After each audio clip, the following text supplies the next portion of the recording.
Some shapes barely change at all, especially simple, instantly recognizable ones. Think of Mickey Mouse's ears or McDonald's golden arches. Our brains latch onto these forms right away, but why? It's partly about Gestalt, our knack for filling in the blanks and seeing a complete image from minimal elements. A handful of lines or circles can become timeless, rarely needing an update. McDonald's is a prime example. That bold yellow M, visible from a distance, became an icon that needs no explanation. Meanwhile, Burger King has changed its logo multiple times since the 60s. Recognizable, yes, but never quite hitting that instant symbol-like recognition. Does that mean Burger King's branding failed? Not really. They still have global presence, but familiar isn't always quintessential. Achieving that extra spark often means boiling a design down to one shape everyone recognizes, even if they only catch a glimpse. Sometimes good is good enough, but legendary requires a simple silhouette that's tough to forget.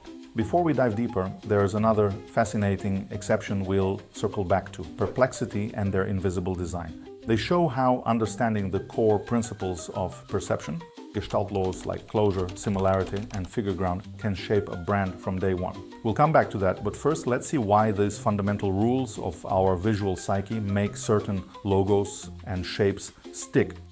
Also keep in mind there's something bigger at play beyond simplicity or color choice, something I call the resonance key. If Gestalt laws are the mechanics of how we perceive, the resonance key is the deeper human factor that turns a well-made design into an undeniable icon. We'll explore it shortly. After seeing how Burger King's branding, while recognizable, never boiled down to a single shape you could sketch instantly, let's explore why a stripped-down form can become unforgettable. The core reason ties to Gestalt's preference for minimal, easily processed shapes. Fewer visual components means reduced cognitive load, allowing us to identify and recall them in a snap. Which brings us to the Nike swoosh. Created in 1971, it's just a single fluid curve, so sparse that children can reproduce it from memory. Over time, Nike hammered this simple form into the global consciousness on billboards, athletic apparel, and celebrity endorsements. Thanks to its brevity of shape, the swoosh not only stands out but remains easy to spot across any medium. It's proof that when you strip away clutter, you invite immediate recognition. And in a crowded marketplace, instant recognition is the ultimate prize. Of course, simplicity alone doesn't seal the deal. If your design is too generic, just a random circle, it might be forgettable. Why does distinctiveness matter? Because our brains are wired to notice the unusual. Gestalt laws like figure ground teach us that whatever pops from the background gets remembered. We latch onto uniqueness as an alert mechanism, storing it more securely. Take Chanel, for instance. The interlocking C monogram is sleek and minimal, but it's also unmistakably Chanel. There's no confusing it with any other fashion logo. Still, for sheer distinctiveness, I can't help thinking of Lacoste's green crocodile. As a kid, I had a polo, most likely a Chinese knockoff from a street market, but that embroidered croc was still thrilling. It stood out among countless bland badges, and even though it was a fake, I adored that quirky little reptile. Years later, my one-year-old son is equally fascinated by that crocodile on my now genuine t-shirt, constantly trying to pull it off. The color, the scale, the minimal yet unique silhouette, distinctiveness at work across generations. Even a simple, unique design can fade if it's constantly changing. Why does consistency matter? Because repetition is how we strengthen mental associations. Every time we see the same emblem, be it on packaging, storefronts, or digital ads, it cements itself more deeply in our collective memory. Deviate too often or too drastically, and people must relearn your look, diluting brand recognition.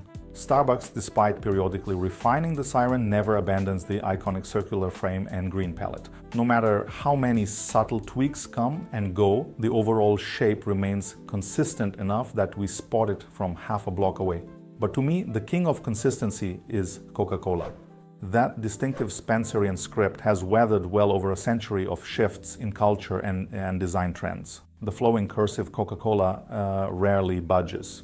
Because of that unwavering repetition, the logo has become an anchor in our collective psyche, instantly evoking nostalgia and refreshment. A masterclass in how consistency cements an identity and keeps it top of mind. From simplicity to distinctiveness to consistency, each principle forms part of the puzzle that can elevate a visual from merely familiar to truly legendary. But remember that concept I teased earlier, the resonance key. Even brands that nail the three principles might never turn into enduring icons if they don't tap into a deeper synergy with the culture and psyche of their era. You can think of resonance as the emotional and cultural frequency that a design shares with its audience. If Gestalt is about how humans perceive shapes, then resonance is about why certain shapes lock into our collective imagination.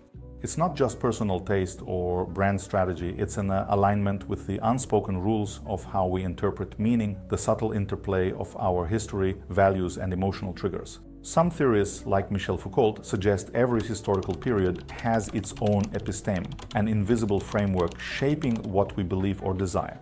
When a design aligns with that framework, it feels inevitable, almost like it's been there all along, waiting to be recognized. On a psychological level, resonance reflects how our shared mental models prime us to respond. When an idea taps these deeply ingrained patterns, it gains a foothold in our imagination. We don't just like it, we embody it, replicate it, and sometimes fiercely defend it.